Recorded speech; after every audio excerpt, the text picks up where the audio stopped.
Bismillahirrahmanirrahim.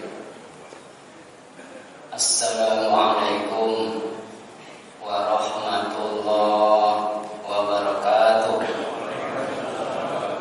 Kaum muslimin jamaah salat subuh yang dirahmati Allah Subhanahu wa taala.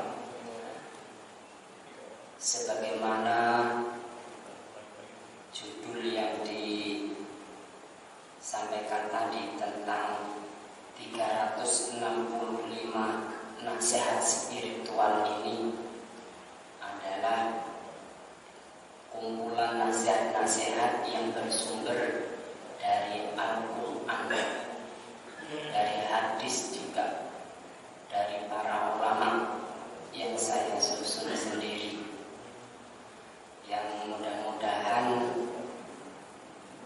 dengan membaca buku ini adalah benar-benar bisa membimbing hidup kita untuk jauh lebih baik lagi. Tentang pentingnya nasihat ini bagi kita, Rasulullah Shallallahu Alaihi Wasallam bersabda, di antaranya ad-dinun nasihat. Agama itu adalah nasihat. 5. Untuk siapa atau untuk apa? Tentang apa?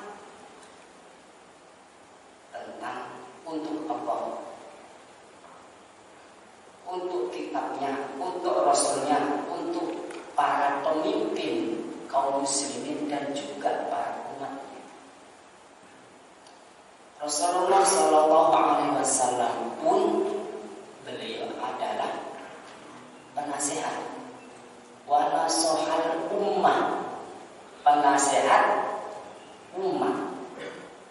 Artinya nasihat itu adalah bimbingan, pesan yang hendaknya diikuti oleh umatnya, mengarahkan umatnya supaya umatnya bagaimana hidup seperti arahan atau bimbingan dari Allah Subhanahu wa taala.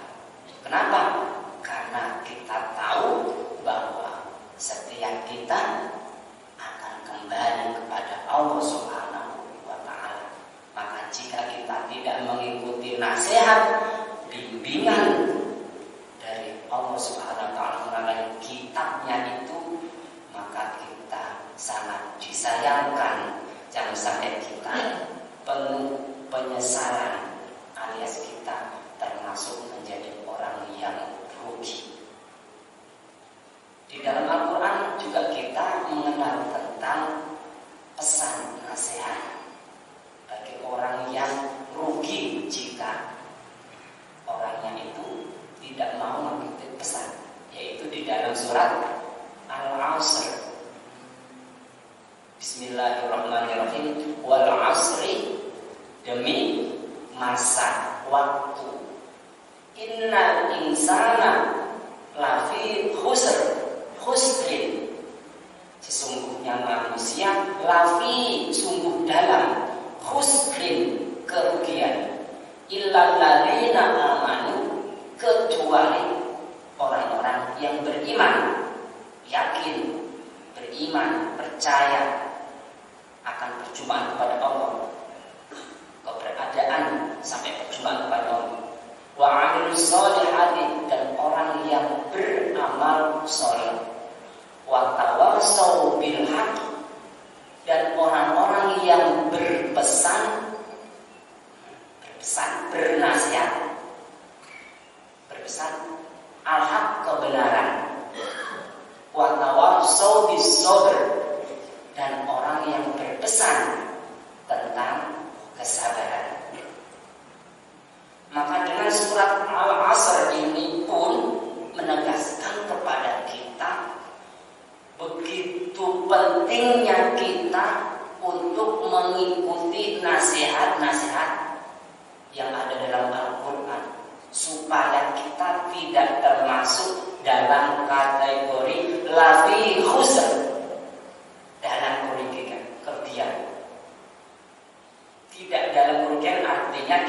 supaya beruntung adalah mengikuti orang yang beriman. Maksudnya menjadi orang yang beriman, orang yang beramal soleh, dan orang yang berpesan mengikuti nasihat kebenaran dan berpesan mengikuti nasihat kesabaran.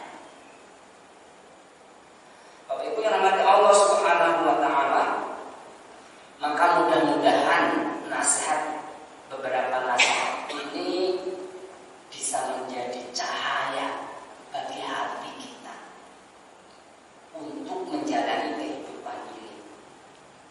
Nah, terkadang kita sebagai manusia itu salah itu karena kita tidak tahu, belum terang, belum ada cahaya, belum pernah ada atau mendengar dari nasihat, sehingga kita tidak tahu.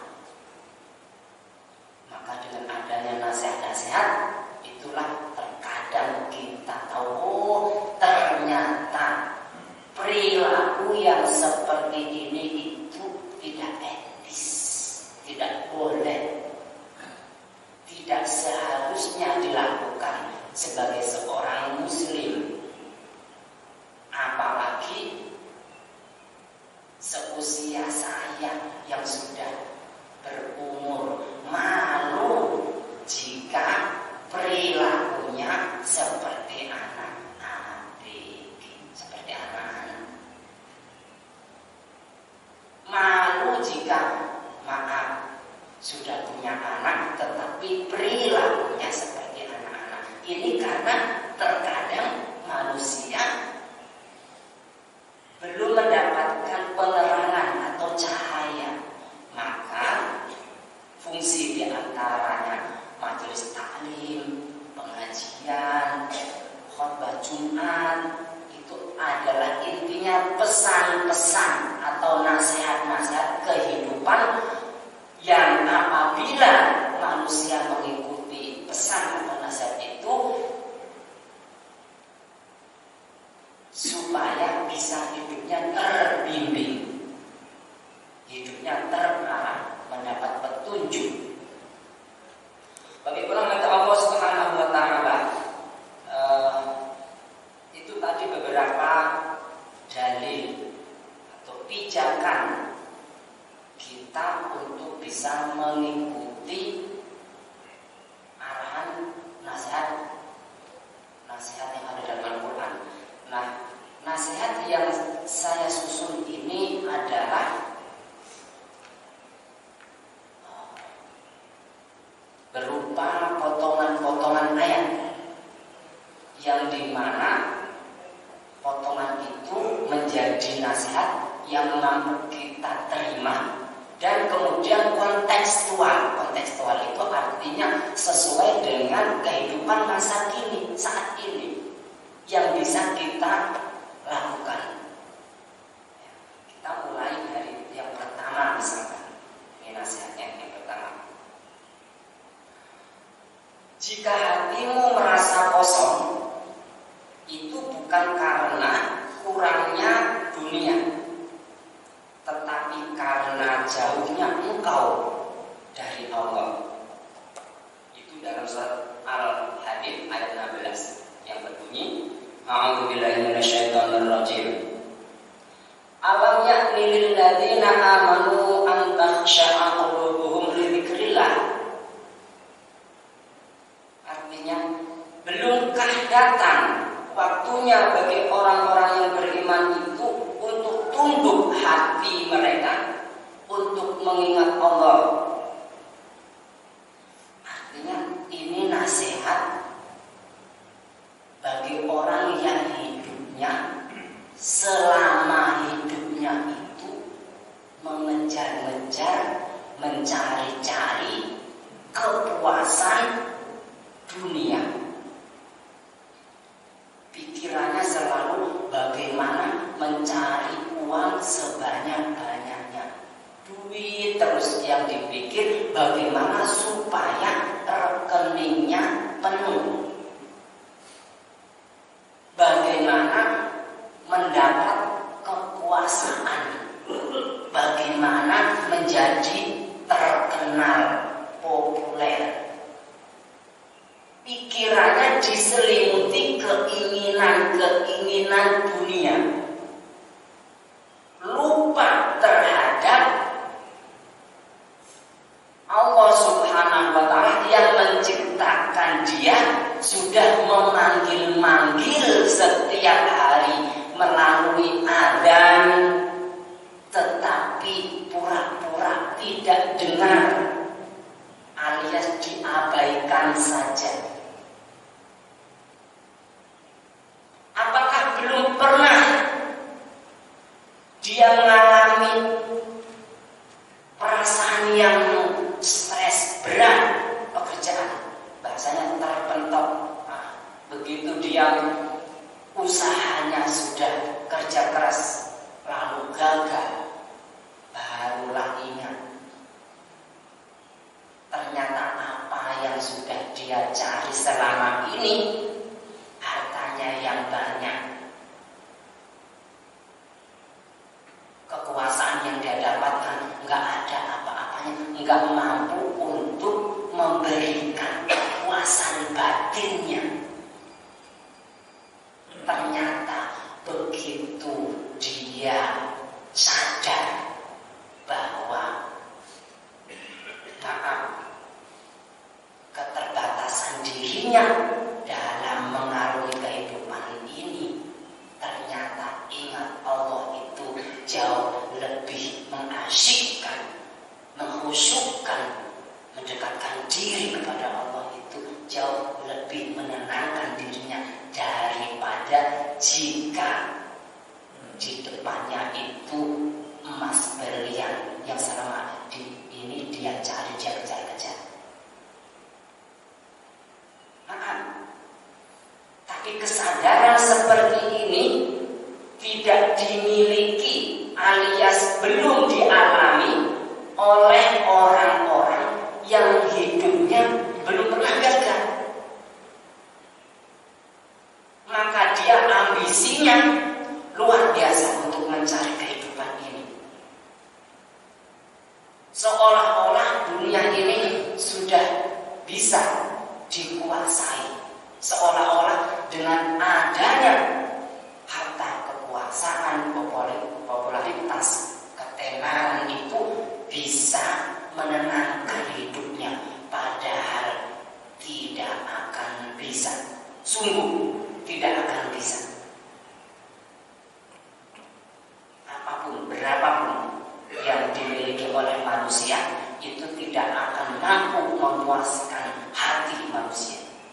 Yang bisa memuaskan hati manusia adalah Allah Subhanahu wa Ta'ala yang menciptakan sekaligus menguasai dirinya dan tempat kembalinya, yang dia dan kita semua tidak akan bisa lepas dari pantauannya itu. Mau atau tidak mau, kita akan kembali kepadanya. Maka tidak ada kenikmatan hidup itu kecuali antakhsha'a qulubuhum lidzikrillah, untuk mendekatkan diri kepada Allah Subhanahu wa Ta'ala. Maka sholat, zakat, baca Quran, berpuasa itu adalah sarana untuk mendekatkan diri kita kepada yang menciptakan diri kita itu. Justru orang yang berpuasa itu mendapatkan ketenangan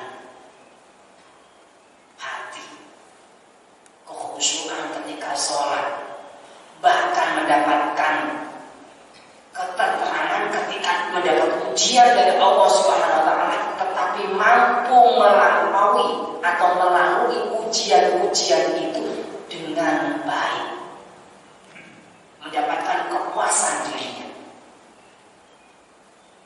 Bukan harta, bukan kekuasaan. Ini yang pertama. Di antara nasihat ini isinya adalah yang kedua, berdoalah bahkan ketika kata-kata sulit keluar, Allah Maha mengetahui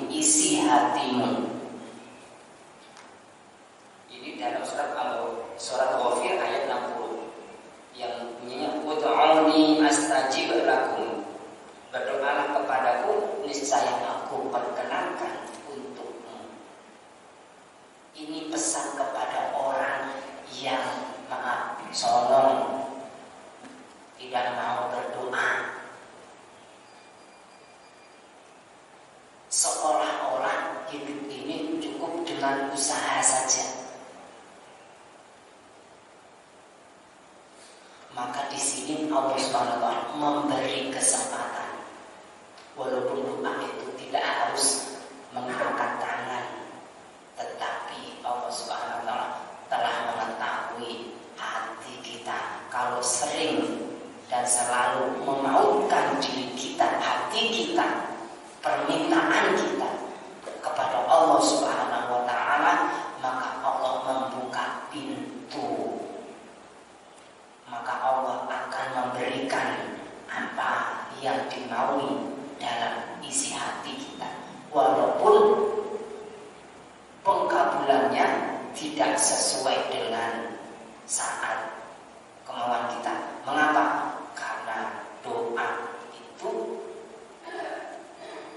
terkabulnya pada waktu-waktu tertentu. Maksudnya Allah Subhanahu wa taala memberikan ijabah doa kita itu sesuai dengan momentum yang Allah kehendaki, yang tepatnya pada saat apa dan kapan. Dan doa itu bisa diganti dengan bentuk yang lain, yang lebih baik, yang tidak mungkin sesuai dengan keinginan kita.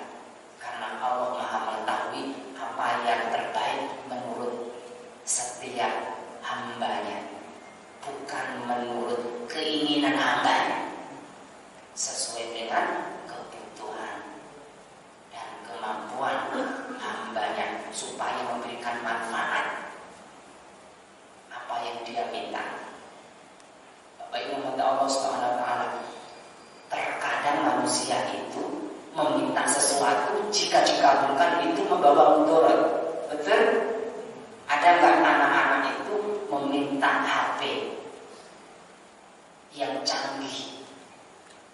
Apakah seperti anak SD ketika diberi HP itu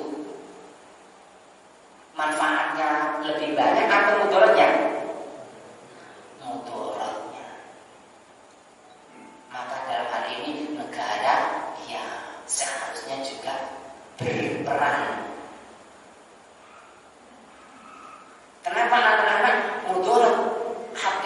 Karena tersimpan beberapa informasi yang kedinian, tidak atau belum sesuai dengan usianya. Khawatirnya anak itu mengakses sesuatu yang belum pada saatnya, tidak sesuai dengan usianya, masih anak-anak ABG tetapi sudah mengakses konten dewasa. Nah itu diantaranya mudaratnya seperti itu. Selain apa? Selain menyibukkan dia pada aspek-aspek yang di luar kebutuhan dirinya, yang membuat anak itu tidak konsen, tidak sesuai dengan perkembangan jiwanya, sehingga mengganggu mental dan pada dirinya, membangun mudarat. Itu contoh. Doa juga seperti itu. Maka Bapak Ibu rahmat Allah Subhanahu wa taala,